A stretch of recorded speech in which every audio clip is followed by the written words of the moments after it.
Okay, we're gonna call this meeting to order. Please stand for the Pledge of Allegiance. Carrie, would you like to lead us, please?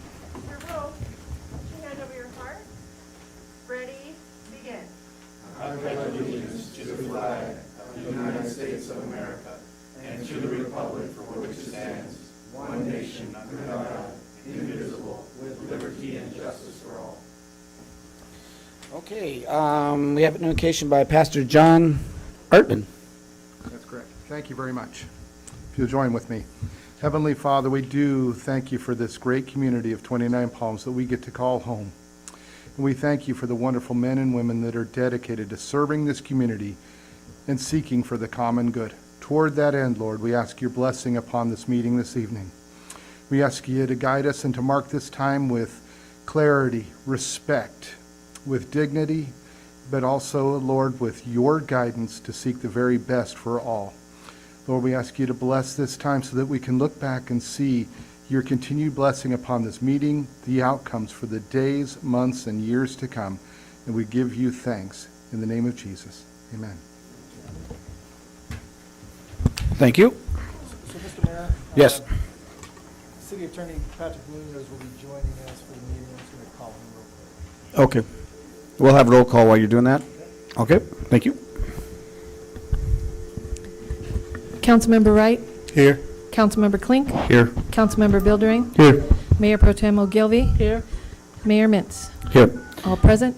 Thank you. We have no closed session announcements. Change of agenda. There may be a change right at 6:30. We have to do the meeting for redistricting. So if we're in the middle of something, we may have to stop or change around part of the agenda so that right at 6:30 is then when we have to have that agenda item. So just a heads up on that. Okay, announcements. These proceedings will be viewed on demand on the City of 29 Palms website at www.29palms.org. You may also live stream the meeting by going to our website and clicking on meeting agendas link. Awards, presentations, announcements, proclamation, introduction of new city employees.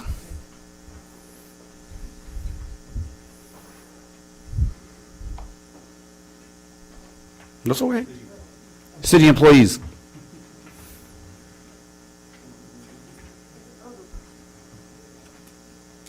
Good evening, Mayor and council members. On behalf of the 29 Palms Parks and Recreation Department, I would like to introduce you to our newest team members, Jakub and Deontay. I'd like each of them to come up and give you a little bit of background and introduce themselves to you both. Okay, come on up. Don't be scared. It's too late for that. Good evening, ladies and gentlemen. My name is Deontay Chappell, prior Marine Corps service, born and raised Chicago, and played 2 years of pro basketball, and I hope I can just provide all my knowledge as best as possible to the City of 29 Palms to help you guys grow. Oh, great. Well, welcome. Gee, boy, he must have had a height requirement. He's as tall as that TV right there. Good evening, folks. My name is Jakub Kusmieruk. I was born and raised in Poland, also a pro basketball player.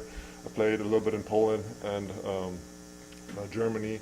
College educated. I have a degree in physical education and sports management. I'm going to bring that knowledge to enhance the community of 29 Palms and help the kids and elderly grow and get in shape. I know there's some former athletes here. We are looking for more people to sign up for adult softball league. If you guys are interested, the deadline is at the end of the week. We still have open spots, so we'll love to see you guys there. Thank you. Welcome.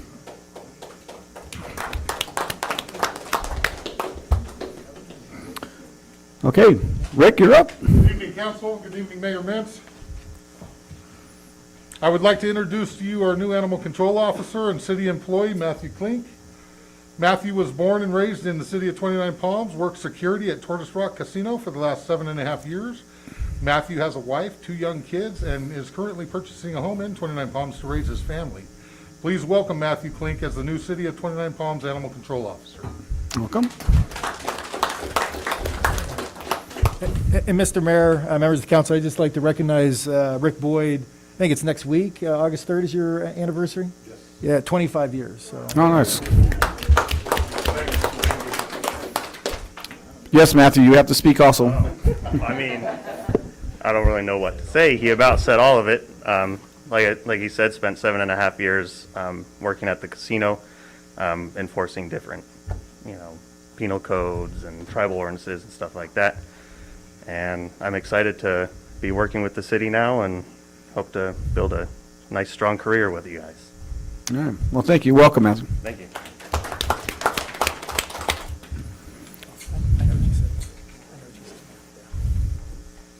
Good evening, council.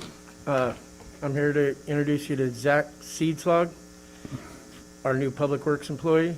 We're bringing him over from the Water District, so he has experience in public service, and he has some equipment experience, and already is a commercial driver, so he's hit the ground running with us, and he's really integrated into the crew well. I look forward to a successful career for Zach with the city. I'm Zach. I'm 31 years old. I was born and raised in 29 Palms. I've worked at High Desert Water District, 29 Palms Water District, a few different jobs on base.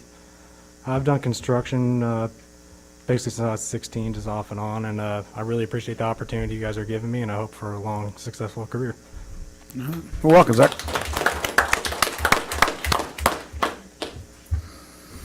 All right.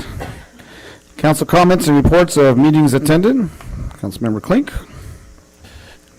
Thank you very much, Mayor Mintz. I didn't do have any meetings as we are dark this month with SBCTA. I just want to wish everybody that celebrated a birthday in July in the 29 Palms a very happy birthday. And I am proud to announce that we have 3 people just in this vicinity that celebrated. One was Frank, Cindy, and our mayor's birthday was on the 24th. 24th. Yep.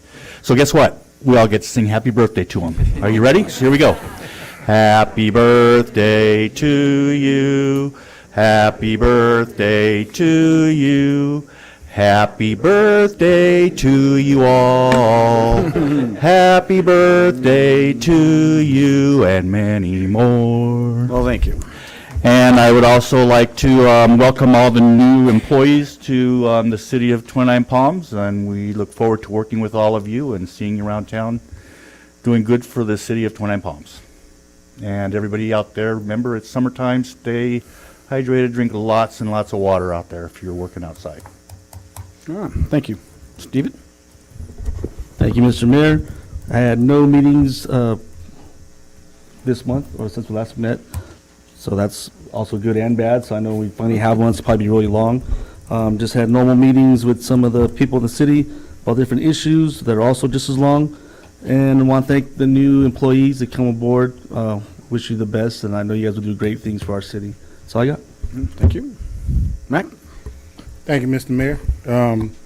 I did MBTA, standard business. We also did the evaluation for the manager and the procurement manager. But other than that, it was standard business. And we had an ad hoc committee meeting yesterday with the water district and the city. And I don't remember if we had a meeting since, but we did do the 4th of July event. Right? No, we haven't had a meeting since. Okay, good, then I can say it. We did the 4th of July event in the park, and I got to judge some good barbecue. It was pretty good, you know. All the other judges, they tried to like take stuff home, but I just ate everything I liked, so it's like I'm good with it, you know. But it was good. It was a very good event, very well attended.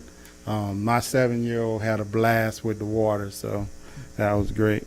And then I do want to congratulate and welcome all of the new employees that we have. You know, welcome to the city, and look forward to hearing great things about you guys. And I think that's it, Mr. Mayor. Thank you. Okay. Mayor Pro Tem?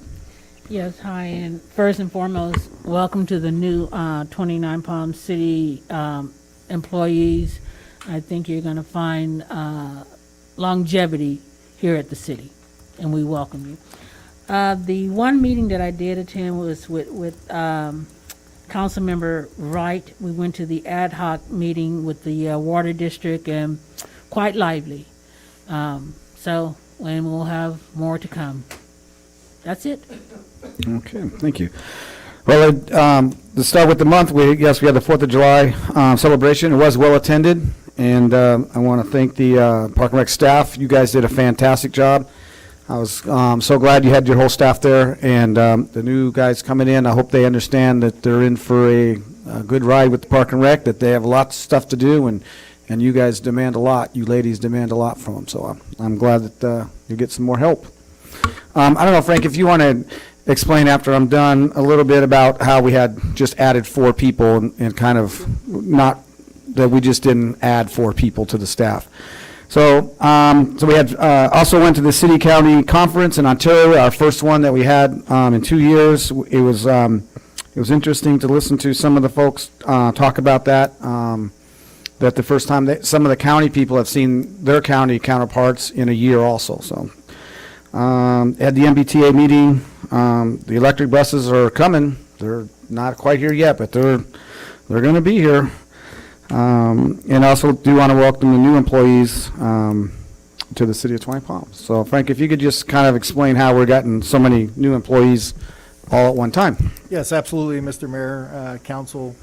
The 2 departments, Public Works being one, we added an employee, but it was not an additional full-time equivalent employee. It was through last year's retirement of Mr. Perdue. Although we came up in the organization, we didn't fill the body. So this was, as of July 1st, we filled the body. So same quantity of people. Same for recreations over the past year. Ms. Minitry and her staff, through COVID and the retirement last year of Randy Council and John Beard, we didn't replace, not a lot of activities last year. Coming forward with activities and things coming back to normal, we were replacing those 2 positions. Animal control was through attrition. So we didn't add any employees to our full-time equivalent employees, but just replacing those already budgeted. Thank you. I just wanted the public to know that our staff was doing a lot with less throughout that whole time, and now we actually were able to fill the void. So, okay, consent calendar. All matters listed under the consent calendar to be considered routine by the city council will be enacted by one motion in the form listed. Any item may be removed from the consent calendar and considered separately by city council. The public will be given an opportunity to comment on the consent calendar items prior to the city council action. Does anyone want to pull any items from the agenda?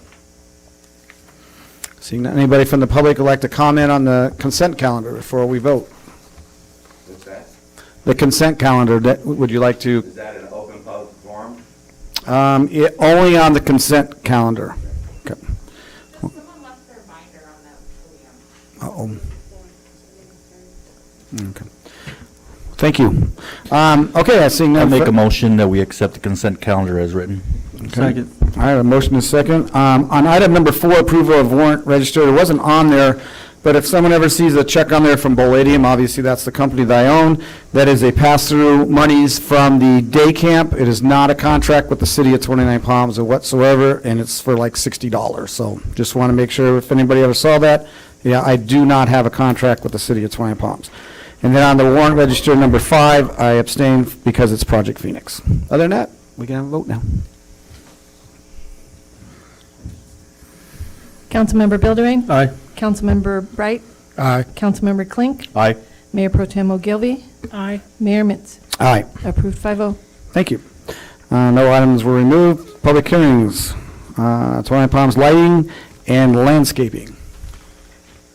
Well, thank you, Mr. Mayor, members of the council. This is an annual item in front of the council for lighting and landscaping districts. So the recommendation from staff is for the council to conduct a public hearing and adopt the resolution of the 29 Palms confirming the diagram and assessment and levying assessments pursuant to the Lighting and Landscape Act of 1972 for the fiscal year 21-22. As mentioned, this is an annual process. The 2 areas of our city that have these districts are the Historic Plaza and Desert Vista Housing Tract. Just going to describe it. And actually, before I describe it, the historic plaza is being increased by inflation, so that'll be increased by inflation. Although not a lot, Desert Vista will be decreasing by $3, but nonetheless will be decreasing this year. To describe the two areas, just so the council is aware of what is in it. The Desert Vista is the perimeter parkway landscaping. Basically that, in summary, is what is within that landscape district, so it's primarily landscaping. However, in the historic plaza, it's including landscaping, but also irrigation systems, public art, sidewalks, street furnitures that are maintained within the historic plaza. So those are the two districts with the explanation, the dollar amounts. I'd be happy to answer any questions. Any questions? Okay, I'll open the public hearing. Anybody in the public would like to comment on this item? I had no slips, so seeing none, back to us. Looking for a motion. 2110. I make a motion that we adopt resolution number 2110, a resolution of the City Council in the City of 29 Palms confirming the diagram and assessment and levying assessment pursuant to the Lighting and Landscaping Act of 1972 for fiscal year 2021 and 2022. Second. Okay, Dan. A motion and a second. Is any other comments? Seeing none, roll call, please. Councilmember Bilderrain. Aye. Councilmember Klink. Aye. Councilmember Wright. Aye. Mayor Pro Tem Ogilvy. Aye. Mayor Mintz. Aye. Approved 5-0. Okay, And it's not 6:30 yet, so we'll pass on item 10. okay, we'll just move, yeah, we'll move on from item 10. Okay, item 11, amendments to the city's master fee schedule. Well, thank you, Mr. Mayor, members of the council. Mr. Clark and I will kind of tag team this item. The recommendation from staff is to approve the amendments to the city's master fee schedule. Just by way of background, last year, Wildan Financial reviewed and proposed adjustments to our master fee schedule. And at that time, it was also suggested annually that we approve the fees, or we add to the fees annually by CPI, Consumer Price Index.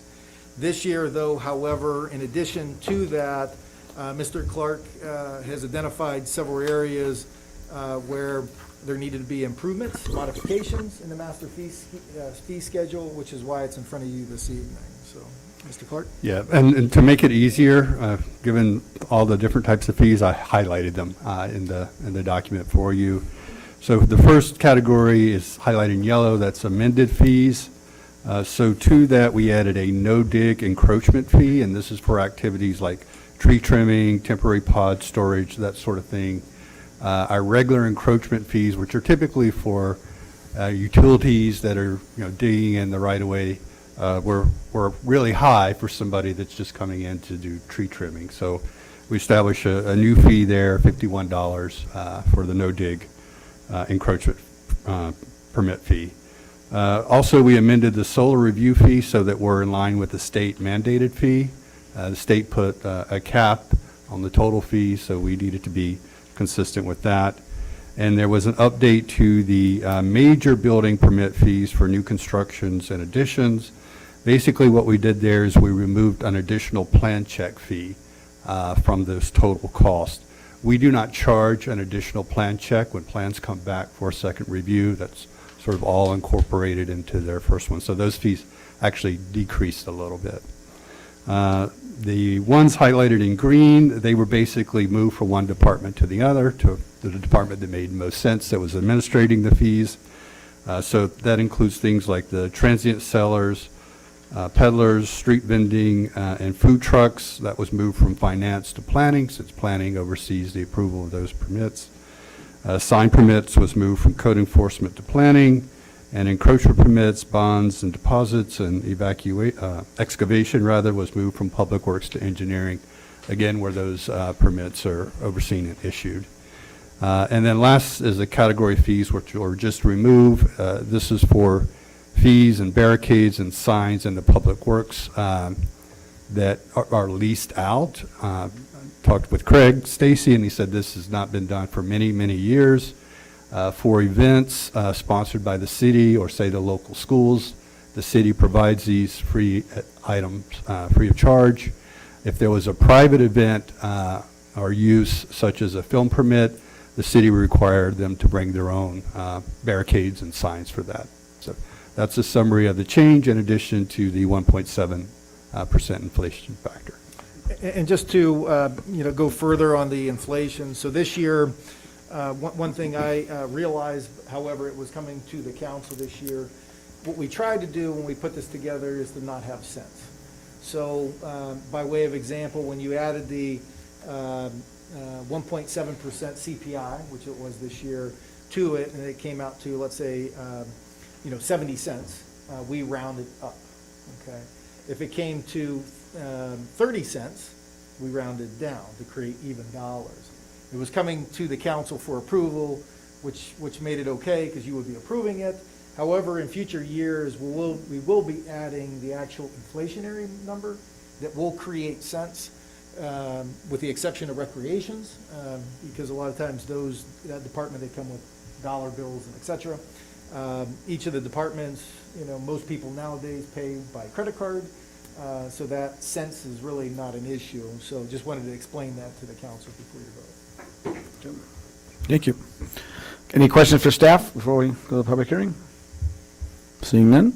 Okay, open the public hearing. Anybody from the public want to comment on this item at this time? Okay, seeing none. Close the public hearing. Bring it back to council. And that fee for the no dig, the $50, that is if they do not have a truck on the road while they're working at somebody's house, correct? It would be if they had to close a travel lane, or reroute traffic. Okay. If they're parking on the shoulder, it's not required. Unless the road's... Right, really narrow, but, so it's essentially the fee for our inspector to go out, just make sure good traffic control is in place. Okay. Okay, any other questions for staff? If not, looking for a motion. I make a motion that the city council approve the amendments to the city's master fee schedule. Second. Okay, a motion and a second. Any other discussion? Hearing none. Roll call, please. Councilmember Wright? Aye. Councilmember Klink? Aye. Councilmember Bildering? Aye. Mayor Pro Tem Ogilvy? Aye. Mayor Mintz? Aye. Approved 5-0. Okay, so we'll go ahead and go to number 12. This is a designation for a delegate and alternate delegate to the League of Cities Annual Conference. Thank you, Mayor Mintz. The Annual League of California Cities Conference is scheduled to be held in Sacramento on September 22nd through the 24th, 2021. Each conference has a business meeting where cities are given an opportunity to vote on league resolutions. These resolutions set the policy direction for the California League of Cities. The City Council must officially select a delegate and an alternate delegate in order for 29 Palms to vote on the resolutions presented during the business meeting. I'll be happy to answer any questions. Okay, well, who's going? I'm going. I'm going. Mac's going. Okay, well, I guess it's one of us three. It don't make a difference to me. Does, I'll go ahead and go as the delegate. That's fine. okay, you can be the delegate. Is that okay with you, Mac? You want to be the alternate? Okay, there you go. Does that work? Everyone in favor? Everyone in favor of that? Everybody okay with that? Aye. No? Okay, we'll go ahead and go into the future council-initiated items. Anybody have any new items they'd like to discuss? I'll bring up. Okay. Frank, on the discussion of the adding sidewalk and picnic tables in Veterans Park, I know there's some restrictions on the money that we're getting from for COVID, because that's an outdoor, I guess, situation where they want people outdoors for COVID. Is that something that could be used for that? Could be. I know Ms. Hernandez is in the audience, and we're kind of working through that in a similar situation relating to the pool. If the council recalls, with the CARES Act money, there was a lot of the federal government didn't want this money back. They want us to put it to good use. And there were things, within the CARES Act very similar. The shade structure is primarily where, the rationale behind it is, because of COVID, people shouldn't be inside, so we were creating shade structures so people would be outside to prevent COVID. So there potentially may be things like that. This is an ever-evolving thing that we're working through. So the answer to the question is maybe. We don't have a definitive answer to it yet, but we'll keep. The fortunate thing with this money, last money, is we had to spend it by December 31st last year, 2020. This one, I think we have, is it 3 or 4 years? To 26. So there's plenty of time, so I think it's going to evolve. Oh, okay. Well, I just, it's been on a future agenda item for a while, and I just thought we could actually use some of that. Yeah, and I'll commit to bringing it back here shortly with some maybe identified dollars and potential actions that we could do. So. Okay. Okay, well, I'm not going to go into public comments because obviously that might take longer than 3 minutes. Yeah. So let's, is there? My updates? Yeah, let's just go ahead and do a city manager update. Because I have 4 minutes to get done. So you got me on a time limit that I can't talk a whole bunch of Okay. time, right? So. Let me put an alarm on. And I'll start with, Mr. Clark to give his update on a downtown specific plan, so I may not have any time to get these. I'll take as much time. So we're still probably about midway through on the new downtown specific plan. We did have a public workshop, very hot day, so we are going to bring it back. We also had a workshop with the Planning Commission. I still don't feel like we've gotten enough public input and feedback into the plan, as important as it is. Need more than, say, 20 or 30 people commenting. So two things that we've done. One is we've taken the boards, the display boards, which hopefully you all have seen because they're really pretty nice and amazing. We put those down in the visitor center so anybody from the public can come by, read the narrative, look at the images, and vote on some of the different options that are being presented. The other thing we're doing is we've asked our consultant to create kind of the online WebMonkey version of that same presentation with the poll included. So that way folks that don't want to go to a visitor center or workshop would still have the ability to input. So that's where we're at now. We will have a second public workshop sometimes likely in the middle of September at that time. So there's some, like I said, new concepts and ideas that are being presented. For example, should we kind of extend the traditional downtown development, or do we allow more pad retail and fast food? So those are pretty important land use questions. Do we look at maybe shrinking some of our roads in the city, especially to calm traffic and control traffic? So those are some of the other questions. So I encourage you to go by the visitor center, take a look at what's there, but also the poll will be coming online. So all I have Thank is like you. a minute and a half, so I guess I have just like one item or, so just so the council's aware, and I know you all are, but just as a reminder, I know Mr. Stacy, I think, has left for the evening. But, and all of our departments do a fantastic job. But this time of year, very specifically, as we saw yesterday with the rain event, Public Works is on call. So this is a very demanding time of the year because when our roads, whenever our roads are out of service due to rain, they're on call to fix them and to get them passable in a safe manner. So I thank them for all their dedication to the city to do a good job. So, so I've exhausted all my time. I and still got 1 minute according to my phone. Probably the other one will probably take, and I congratulated Rick and the new employees. CDC rules that came out today, and they weren't really rules, they were recommendations, hence why I have my mask on this evening. I am vaccinated, however, there's a recommendation that has come down in high and substantial areas to wear your mask indoors, even if you are vaccinated. It's a recommendation, it's not a mandate. San Bernardino County is substantial, Riverside County is high, which was the new CDC recommendation that came out today. Again, not a mandate, just a recommendation. Both Riverside County and San Bernardino County Board of Supervisors met today. Neither of them mandated a mask mandate. They talked about it, but neither of them mandated a mask mandate. So with that, as our scheduled time for the, I think, item number 10, redistricting, let me get Mr. Munoz back on, off mute. So let me just pull up this item here. So, Mr. Mayor, members of the council, the item that we have in front of you this evening, the recommendation is to hold a public hearing regarding the state mandated redistricting process pursuant to the Election Code 21607 and 21607-1.1. To kick this off, Patrick Munoz, the city attorney, will just give some brief comments along with our consultant with National Demographic Corporation to give a presentation. So, Mr. Munoz? Good evening, Mr. Mayor, members of the council.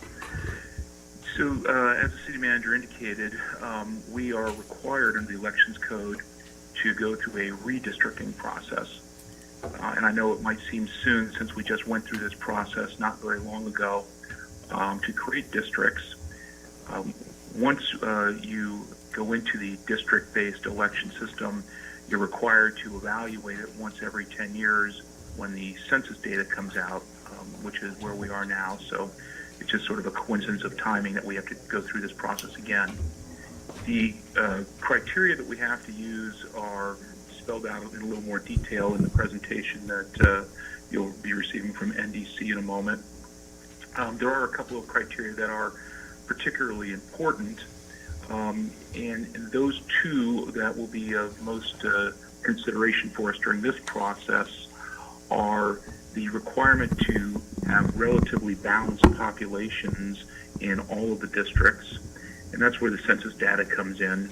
We have some preliminary numbers that make it look as though we're pretty close in terms of the deviation that's allowed for each district, but we won't have final numbers for about another month or so.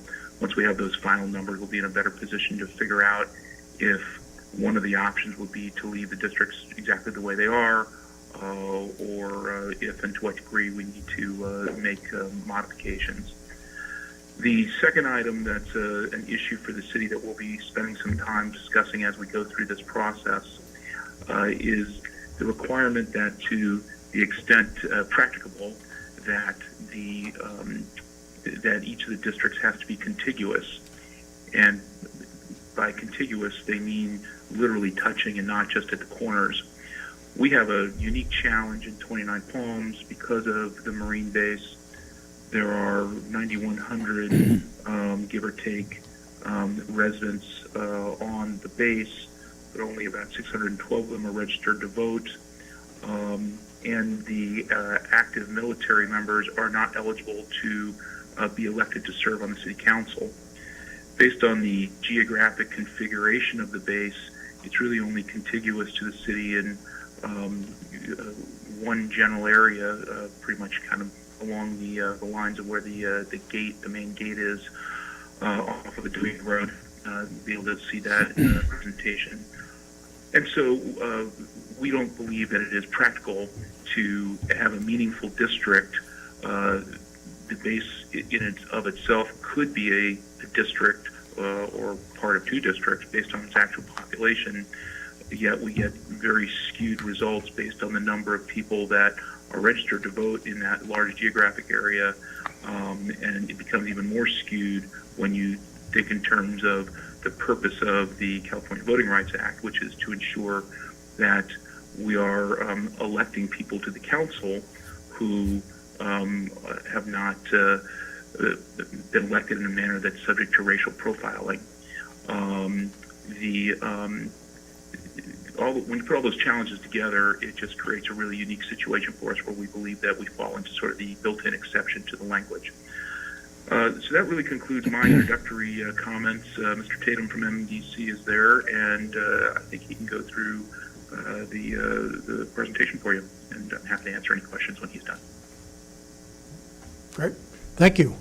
My name is Todd Tatum with National Demographics Corporation, and I want to thank you all for choosing us to help you with your redistricting process. As Patrick said, it hasn't been that long since you all went to districts, but Every 10 years, you'll have to go through this process from here on out. What makes this 2020 numbers unique is due to the pandemic, we do not have the census numbers from the U.S. Census Bureau. Typically, this time of year, we would already be 2 or 3 months into the process. The way it sits now, we will not get the first bunch of data from the U.S. Census till mid to late August. After that, the state of California has to review the numbers and do what they produce what they call the prisoner adjusted numbers, which means they take the prisoners that are in state prison and house them in there where they're domiciled. And those will not be released till late September, early October. So no draft maps can occur prior to the release of the California numbers. If we have the slide, change to the next slide. So this is the redistricting process in a nutshell. Basically, the law states that we have to have 4 hearings in this process, one of which has to be held prior to the release of draft maps, but you can do 2 prior to the release. So this is the first public hearing. We have not set the next 3 meetings. That's something that you all will have to do pretty quickly. Again, the Census Bureau does not release their data until August. The California numbers in early October. Then we'll have 2 draft map hearings, which could occur after the first of the year. With the map adoption has to be done by April 17th, 2022. So you want to leave enough time at that final meeting for you all to choose the map, read the ordinances, and have the adoption. Next slide, please. These are the redistricting rules and goals. We have to follow basically 3 sets of rules, and this is the criteria of those. The first are the federal laws. We have to make sure that there's equal population. We have to follow the Federal Voting Rights Act, and there can be no racial gerrymandering. The second are the new state laws and criteria from the state of California for the California Voting Rights Act. And these are ranked in order. So we have to follow number 1, your districts must be geographically contiguous. And Patrick touched on your unique situation here, and he is right, the law does say to the extent where it's practicable, the districts have to be contiguous in touch. Number 2, you want to have undivided neighborhoods and communities of interest. I'll explain that in a little bit here, what those are. Basically, it means that we want to keep our neighborhoods and communities of interest together as much as possible. You want to have easily identifiable boundaries. That could mean major roads, hills, if you had rivers or washes out here that would identify a boundary. The base is obviously an identifiable boundary. And you want to do the best you can to make your districts compact, which means you want to try to get as much as you can in that district, and you can't reach somewhere else in another district to try to form a long district. We want to keep them as compact as possible. And again, 29 Palms does have the challenge with the base being where it is located in your city. One thing that that is by law for both federal and especially the California State Voting Rights Act, we cannot favor or discriminate against any political party. And you'll see in all the data that NDC produces for you all, you will never see party registration or party affiliation. Everything is based on population. The other quick principles and traditions are we want to minimize the shift of voters to different districts, which means you'd like to keep the voters where they are now as best you can. They're used, especially now that your districts are fairly new, those people voted for their council person, and I'm sure they would like to continue. We want to respect those voters' choices and the continuity in office. Again, keeping you all within the same district as much as possible. We also want to identify any future population growth and take that into consideration for what's coming 10 years from now. And again, we want to strive to preserve the core of the existing districts as best we can. Next slide. Patrick mentioned that we did have some estimated numbers, and you'll see these right now, the 2020 estimated population numbers. Now, granted, these are only estimates. We're pretty sure we're going to be close, but you know, estimates always tend to not be exact. So with the 2020 estimates, you can see that right now your 5 districts is a total deviation of 10.63%. According to the California Voting Rights Act, we want to have that below 10%. Basically, you see that you have not changed much in the last 10 years as far as the total count. And we want to keep each of these 5 districts contain about 5,100 people. So there are a couple there that you'll see can come down, 2 of them can go up.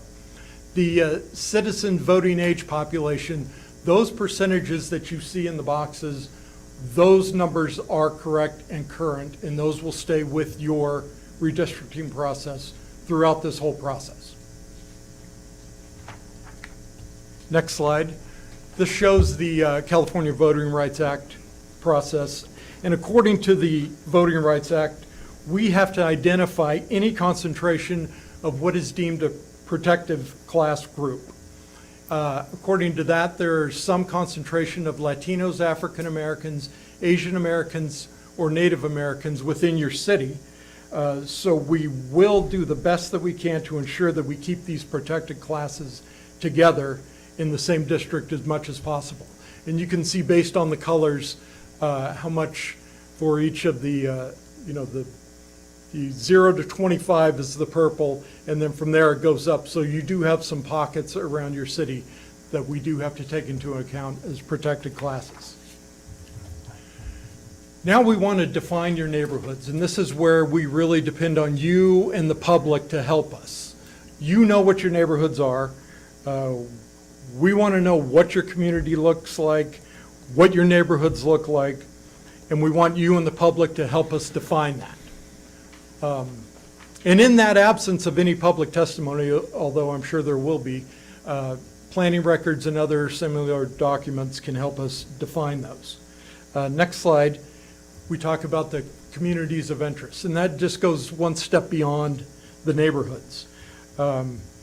We ask what your neighborhoods and community of interest are for 2 reasons. First of all, the law requires us to ask this. And second, we want to emphasize that if we do have to make any changes in the current districts to get them into balance, we want to know what are the best places to make those adjustments. And where do we prevent the dividing of any neighborhood or community of interest that you all have identified. Next slide. So we think that we can keep the communities of interest in the shared geographical areas together. We want to make sure that we take into consideration any homeowners associations, any neighborhoods that are influenced by the same roads, and anything that traditionally brings a neighborhood or community together. That's what we want you all to think about and be able to define and help us draw the maps. The next slide is basically the first maps that you will see and that the public will see are called the story maps. And this takes the demographic data that's going to be available soon, and it puts it into a, basically, it's like a PowerPoint presentation, and trust me, if I can do it, anybody can figure out how to do it. It's very easy, and you can take the basic socioeconomic characteristics like income, percent of voters, and put it in graphic form on the map, and that'll overlay with the maps that, the draft maps as they come. On the next slide, you'll see after the draft maps come, you'll have the ability to access the application tool where you can review all the different draft maps and overlay those with the current districts, as well as any proposed revision to the current districts once we have all that October data in. And we'll look at all the revisions to the current districts if necessary and have all the maps available in that interactive map review, and that's for both you and the public as well. So the next slide is basically to sum up Like I said, the first stage of this process is this first public hearing. We want to get the word out. We want you and the public to know what we would like from you. We need your help and the public's help in defining your neighborhoods, your communities of interest.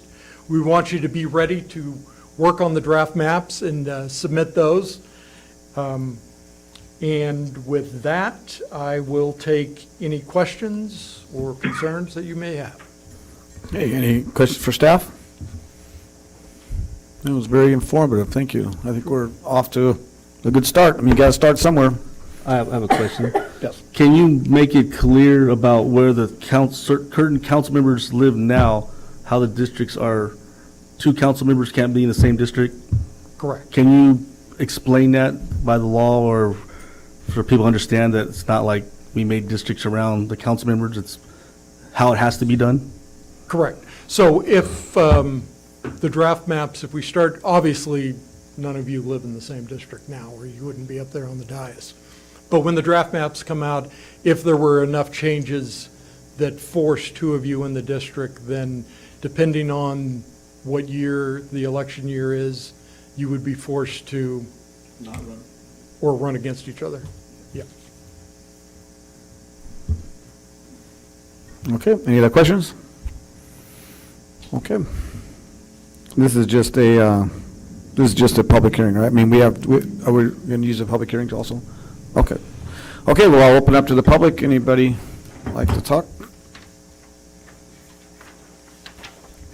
Okay, Terry Hood?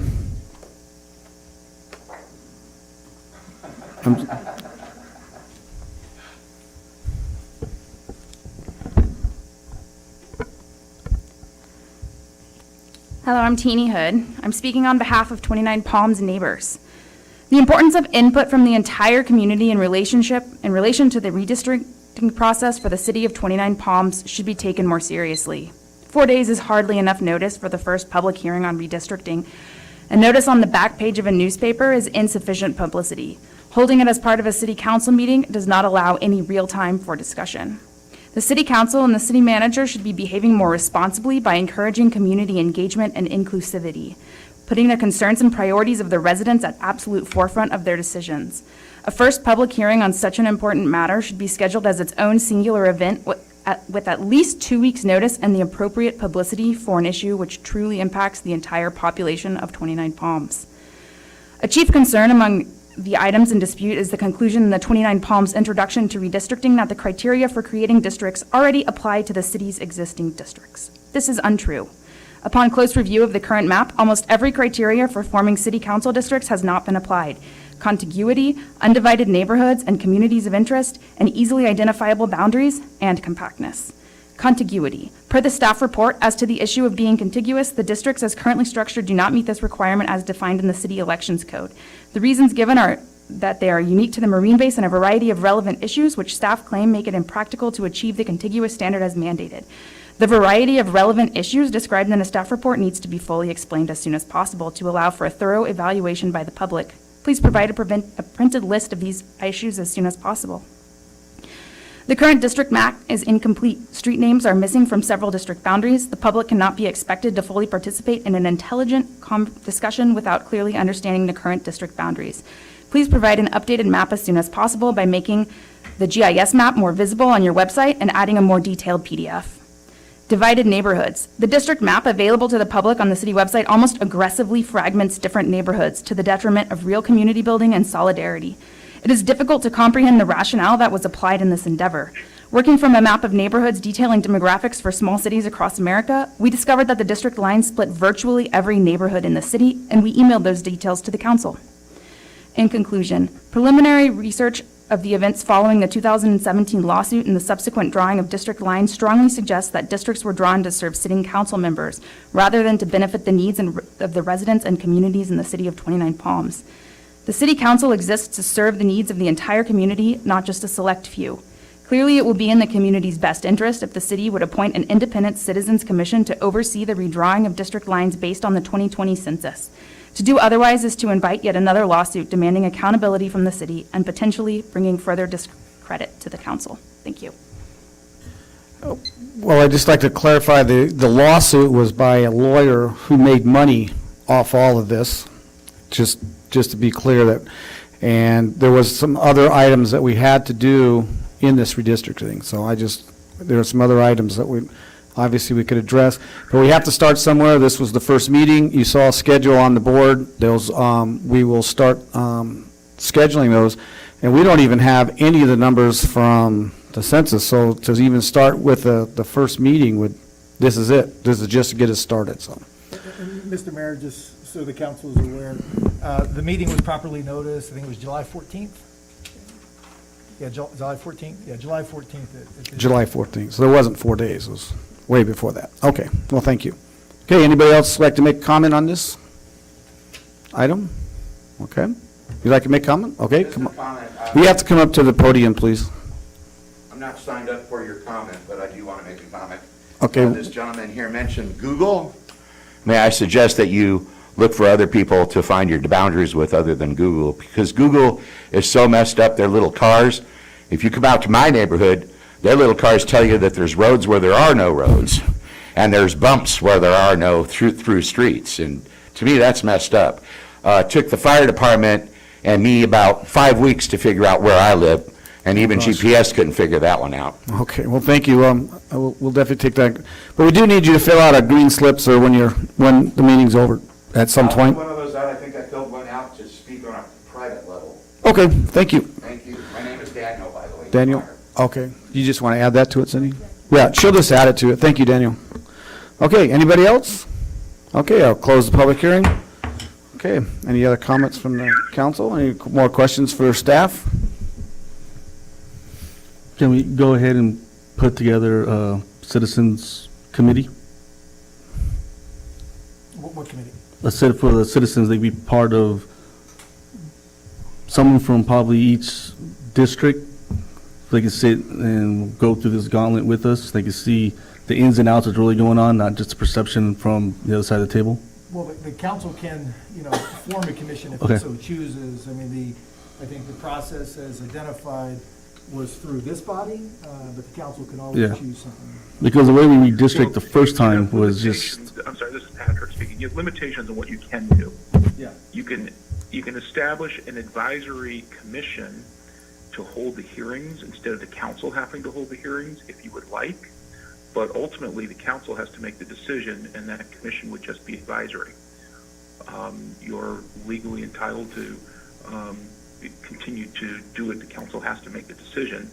The idea when you create a commission is if, in places where you've got so much stuff going on that the council's, overwhelmed or too busy, it makes a lot of sense. I'm not sure if it makes sense in your community based on, the size of the city and the workload that the city council has. For whatever that's worth. And you have to have the public hearings at council meetings in any event. Yes. And so you're kind of creating more work for yourself if you do that. Well, I'm definitely in favor of having the citizens come to our meetings and give their input as the process goes on, because, obviously, as the process moves forward, we'll have more information, and we'll be able to, obviously, in each district, and I know it looks a little strange on the map, because obviously District 5 looks like it's huge. It's the biggest one. But and then you look at mine, as District 3 is the smallest one, but that's where there's a large amount of people, that's where they got those numbers. So it does look a little strange if you look at from the map, the way it looks. And of course, the Marine Corps base is our challenge, that trying to get all 5 of our districts to be connected to the base would be, I don't know how we'd even do it. You'd have to have one street would have to lead to the base. From just being a layman looking at, what you just said. So I am looking forward to the public being engaged in the next meeting as far as how this is all going to play out. And obviously, we'll have plenty of notice and plenty of time to work on this. So. And that's what he asked for. Mm-hmm. So, we good. Okay. So is information, public hearing, only No action taken? Okay. We'll we'll have go. to work with with city staff to come up with the next 3 hearing dates. That's something we'll be doing in the very near future here. Okay. And, well, I hope it works out well with when we get the information from the state, because if we have a meeting, and we don't even have the numbers yet, we may have to adjust those meetings, so And Frank, Okay. can we make sure that the meetings are on the front page of the paper? Yeah. Talk to them, oh, just not front page, but make sure it's not the back page. Yeah. 'Cause it only comes out once a week, so we don't get an everyday paper, so people need to be, yeah. And one thing too, you know, as, well, several years ago, we went to iCompass, and one of the fortunate things too, that you can go to our website and click on, that you want to get all correspondence to any one of our meetings. So you'll get every email of every meeting that we have. All you have to do is go to our website and subscribe. Okay, I forgot to close the public hearing on that, so I'll close that public hearing, so. Okay. Any other questions for the council, or, no? Okay, we're good? Okay, we'll go into public comments. This is the time the public address the city council on issues within the jurisdiction of the city council that are not on this agenda. All comments will be directed to the city council and shall not consist of any personal attacks. Members of the public are expected to maintain a professional, courteous decorum during their comments. There's a time limit of 3 minutes per person. If you've already done so, please fill out a name and address slip, give it to the city clerk. The city council is prohibited by state law from taking action or discussing items not included on the printed agenda. Public comments on a specific agenda items will be deferred until consideration on the item on the agenda. Okay, so our first one is Daniel. Yes, sir, come on up.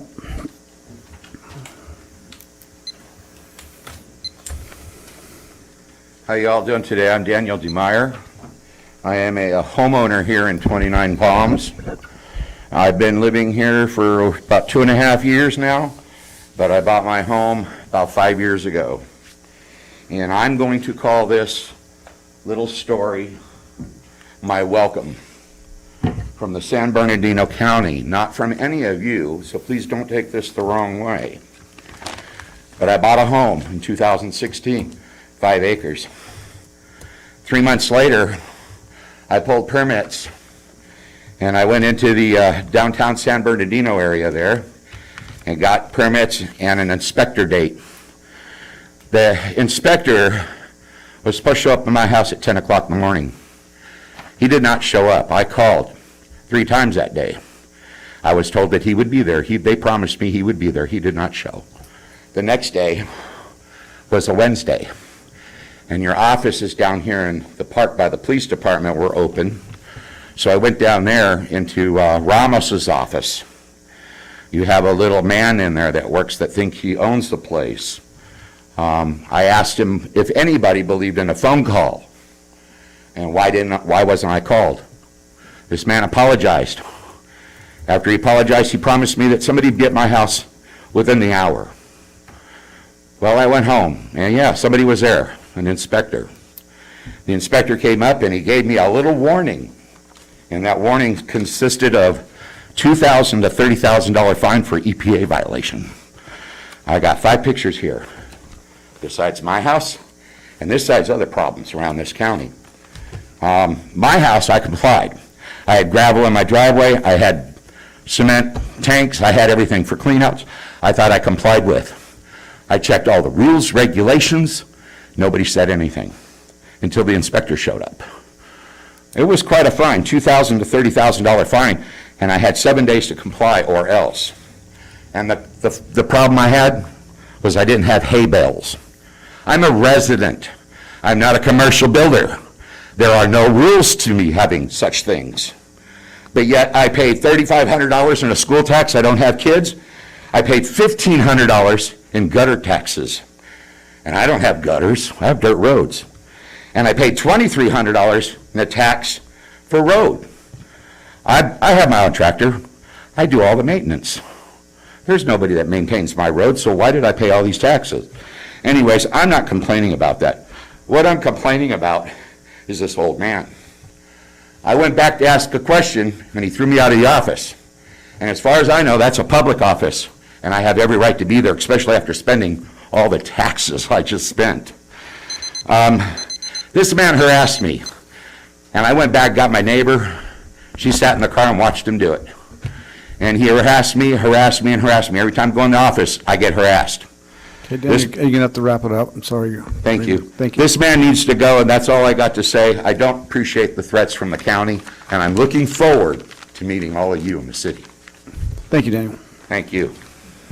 Okay. If you'd like to take further pictures or look at them, I've got them here. Okay. Heidi, heard? No?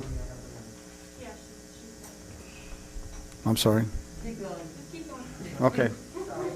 Okay, Julie? Hello. My name's Julie Glantz, and I've had a house on Cactus for about 20 years. And I'm here representing 29 Palms Neighbors. 29 Palms Neighbors is a group of concerned citizens advocating for preserving all desert neighborhoods through progressive, pragmatic change in local government. 29 Palms Neighbors endorses the unanimous recommendation made by the Planning Commission on July 20th that the City Council enact an emergency moratorium on all STVHR permits. The situation is dire and must be addressed immediately. Planning is being flooded with permit applications and multiple appeals of permits, all of which depletes the resources of the city and puts unnecessary strain on city staff. Travis Clark mentioned that the 3-hour July 20th meeting alone cost approximately $1,000. Despite the Planning Commission's recommendation for an immediate moratorium, there was no mention of the Planning Commission's emergency recommendation when the agenda for today's meeting was released. The moratorium cannot wait for the August 24th City Council meeting. In addition, 29 Palms Neighbors emailed their endorsement of the Planning Commission's recommendation to the council on July 21st, requesting council confirm receipt of this communication. To date, no email acknowledgement of this endorsement has ever been received. When 29 Palms Neighbors inquired as to when they might expect City Council's reply, City Manager Lucchino emailed that the moratorium vote was scheduled for the August 24th meeting, completely disregarding the Planning Commission's recommendation. After much back and forth, Lucchino finally replied, yes, some Planning Commission members, made comments that the council needs to approve the moratorium as soon as possible, but no formal action to have the moratorium sooner than the August 24th date. Here are a few quotes from the meeting on July 20th. From Mr. Walker, I'd like to make a motion, we send the council our recommendation that we put an emergency moratorium on vacation home rentals right now until we can figure out the new development code. Mr. Mendoza, my recommendation is because we have to do more of a study session, then we have to go through our whole permitting, our public hearing, then it goes to the city council for them to do, and they can change whatever they want to change. I think the only thing that we should probably do at this point is, well, we can't do a motion, but we can make the recommendation that the city council do a moratorium as fast as possible. Mr. Walker, I think we have a good list to start to revamp the development code for vacation home rentals. And finally, Mr. Mendoza, I just would like to see the city council move as fast as they can on a moratorium, which does not put us in a position then of having to approve vacation home rentals under our current code. Based on the above sound bites pulled directly from the transcript of the July 20th meeting, this can only be interpreted as an intentional misreading of the Planning Commission recommendation, giving pause to the lack of coordination between the Planning Commission and City Council, the general lack of transparency that seems to be exemplified by the email exchange with City Manager Lucchino. The Council and City Manager cannot continue to ignore the concerns of the citizens of 29 Palms. The community is entitled to know when the council will acknowledge and implement Planning Commission's July 20th recommendation for an immediate emergency moratorium. Are you wrapping it up? I am. It's the last sentence. The community is entitled to know when the council will acknowledge and implement Planning Commission's July 20th recommendation for an immediate emergency moratorium on VHRs. Thank you. Okay, Mr. Travis, the Planning Commission, they took no vote, did they, on that? We had kind of like a raise your hand vote on each one of the many ideas for more regulations for VHRs. And one of the consensus Raise your hand vote was to proceed with the moratorium. Yeah, proceed with it, the one we're going to have, okay. Right. Okay, thank you. Okay, do I have anybody else from the public? Nobody? Okay. Cindy, would you like to read this into the record, please? Thank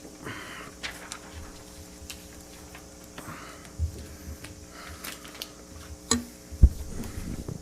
We have an email from Michael Tosh to the members of the City Council. As I have done on at least 3 previous occasions, I am with this letter requesting and urging the City Council to implement an immediate moratorium on the issuance of new vacation rental permits. By unanimous vote, the Planning Commission has called for the adoption of such a moratorium on an emergency basis. This is thus an issue that cannot wait until the Council's August meeting. Additional delay will only exacerbate the situation and further alienate a citizenry deeply disturbed by the unlimited proliferation of vacation rentals in their neighborhoods. Institution of an immediate moratorium will enable a thorough review of the short-term rental regulations to be undertaken in a measured and thoughtful manner and move the city one step closer to a reasonable and equitable resolution of this issue. The time for action is now. Thank you. That was just a letter that was written to us. Okay, anybody else from the audience? Okay, that's it. Public hearing or public comment? Okay, Frank, on city manager update, did you have anything else? I didn't. Well, we had to get the timing in on the other I one. think I got everything. The CDC update is probably the big thing I just wanted to kind of let the council know. So thank you. Okay, anything else? Okay, I'm going to adjourn this meeting in memory of Jane Grunt Smith. Oh, until August 24th, that's right, because it's not a schedule. Can I just ask a question, because I'm kind of new here? How does this work? Like, when do you get Okay, thanks, responses, or how do you engage with when it's not a meeting? Who? Between now and August, how does the public engage with the council or the government here until the next meeting? Because I don't understand the point of having I just am inexperienced. So how do you? Well, you can call us or email us. Excuse me? You could call us or email us, But it just seems sort of an exercise in futility if there feels to be a need and we have to wait a month to understand what the need is. I'm not sparring, I don't understand the structure. Explain to her. What? Do if you want, Mr. Mayor, to sit on this forum. Yeah, you meet with the 3 of us. See, we can't